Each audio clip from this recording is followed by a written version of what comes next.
किसान साथियों नमस्कार। आज की इस वीडियो में हम बात करेंगे कि लहसुन में एक बहुत खतरनाक इस समय रोग चला है।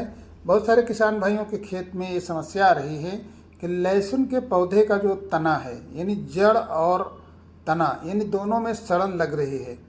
सड़न और कीट दोनों का प्रकोप होने से हमारे लहसुन की जो नीचे की जड़ें हैं और जो कंद बन रहा है इसमें छोटी छोटी गांठें हैं ये खराब हो रही हैं। जड़ में जब फंगस लगता है तो अपने लहसुन के पौधे का जो है नीचे का हिस्सा यानी जहाँ पे आप कंद देख रहे हैं वो कंद सड़ने लगते हैं और धीरे धीरे करके जब कीट का साथ में प्रकोप होता है तो कीट अंदर अंदर खा जाते हैं। इससे अपने पौधे को धीरे धीरे करके पीलापन आता है और पीलेपन की समस्या होने के बाद आपके पौधे में ऊपर की पत्तियाँ सूखने लगती हैं और पत्तियाँ सूखते सूखते आपकी फसल बर्बाद हो जाती है। तो किसान साथियों, अगर इस तरीके की कोई समस्या आपके खेत में आ रही है तो इसके लिए आपको क्या करना है, इस वीडियो में पूरी जानकारी देंगे। कौन सी दवा डालना है। और किसान साथियों, अगर वीडियो पसंद आए तो वीडियो को एक लाइक और चैनल को सब्सक्राइब जरूर करें ताकि आने वाले समय में जो भी जानकारियां हैं आप तक आसानी से पहुंचें। किसान साथियों, बात करते हैं कि ये समस्या क्यों आती है। देखने को मिला है कि जब हमारे खेत में खराब मौसम के कारण धूप नहीं लगती है और जो ज़मीन है अच्छी तरीके से सूखती नहीं है और इसमें जो फंगस पनप जाते हैं तो फंगस जब अटैक करता है तो पौधे की जो जड़ें हैं वो सड़न शुरू हो जाती है और साथ में उसी के साथ में अगर कीट का भी प्रकोप हो जाता है तो जड़ों में जब कीट लग जाते हैं तो नीचे नीचे पौधे की जड़ को यानी तने को खोखला करते चली जाती हैं। किसान साथियों, इसी के वजह से हमारे पौधे की जब जड़ ख़त्म होती है और पौधा अपना भोजन बनाने में सक्षम नहीं रहता है तो पत्तियां धीरे धीरे ऊपर की पीली पड़ती हैं। पीली पड़ने के बाद पौधा धीरे धीरे सूखना शुरू हो जाता है और इस तरीके से आप देख सकते हैं अपनी फसल में 50% का जो नुकसान है ये ज़रूर हो जाता है।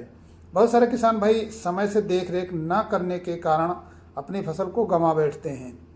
तो किसान साथियों, सबसे पहली प्राथमिकता आपको देना है कि अपने लहसुन की फसल की हर समय देख रेख करें और ये सुनिश्चित करें कि हमारी फसल में क्या दिक्कत है। ज़मीन से कोई फंगस लगा है या ऊपर से कोई फंगस लगा है या फिर हमें किस प्रकार से अपने खेत में दवा का प्रयोग करना है। और ज़मीन में अगर हम खाद डाल रहे हैं तो खाद के साथ में अगर ऐसी कोई समस्या है तो कौन सी दवा का भी प्रयोग कर दें ताकि ये सब समस्याएं अपने खेत से ख़त्म हो जाएं और हमारी फसल हरी भरी हो जाए। किसान साथियों, बात करते हैं कि लहसुन में अगर ऐसी कोई समस्या देखने को मिल रही है। बहुत सारे किसान भाइयों की शिकायत है कि ये समस्या बहुत तेज़ी से फैल रही है। तो इसमें आपको 1 एकड़ के हिसाब से 1 किलो थायोफेनाइट 70% जो आता है इसको लेना है। थायोफेनाइट 70% ये बहुत अच्छा फंगिसाइड है। ये 200 ग्राम बीघा यानी 1 किलो प्रति एकड़ के हिसाब से इसका आप प्रयोग ज़मीन में कर सकते हैं। साथ में किसान भाइयों, आपको एक कीटनाशक देना बहुत ज़रूरी है क्योंकि ज़मीन में जो कीट का प्रकोप है, जड़ों में कीट लगता है, इससे हमारी फसल को बहुत भारी नुकसान हो जाता है। इसमें आपको पिपरोनिल GR जो 3% आता है उसको भी मिलाना है। अगर दोनों की हम डोज की बात करते हैं तो इसे थायोफेनाइट 1 किलो प्रति एकड़, पिपरोनिल आपको लेना है 5 किलो प्रति एकड़ के हिसाब से।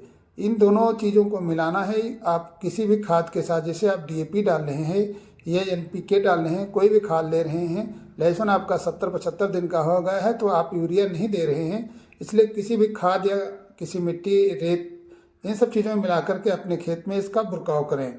बुरकाव करने के बाद आपको हल्की सिंचाई करनी है ताकि जो आपने दवा का प्रयोग किया है ये दवा अपने खेत में आसानी से ज़मीन में पहुंच जाए।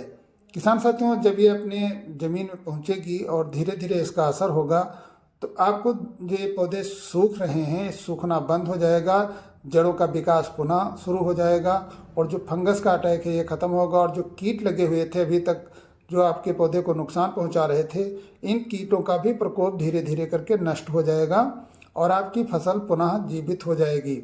तो किसान साथियों, अगर इसी तरीके से आप अपनी फसल पे विशेष ध्यान देते हैं और अपने समय से देख रेख करने के साथ साथ जो भी दवाइयों का प्रयोग करना है ये कर देते हैं, इससे आपकी फसल अच्छी उत्पादन की ओर बढ़ेगी और आने वाले समय में कंद का भी विकास होगा और फसल आपकी जो लहसुन की लगी हुई है इसमें फंगस का विशेष ध्यान रखें। फंगस 2 तरीके से, ज़मीन से या फिर पत्तियों के माध्यम से अगर फंगस लग रहा है तो इसमें भी आप थायोफेनाइट का स्प्रे कर सकते हैं। अगर आप स्प्रे करना चाहते हैं तो 50 ग्राम + 16 लीटर पंप के हिसाब से स्प्रे कर सकते हैं। और साथ में किसान साथियों, स्टिकर का लगाना बहुत ज़रूरी होता है। तो इस तरीके से अगर आप अपने खेत में समय से दवा का स्प्रे करते हैं और ज़मीन से जो फंगस या कीट लगे हैं उनका जो मैंने डोज बताया डालते हैं तो आपकी खेत की सुरक्षा बढ़ जाएगी। नमस्कार।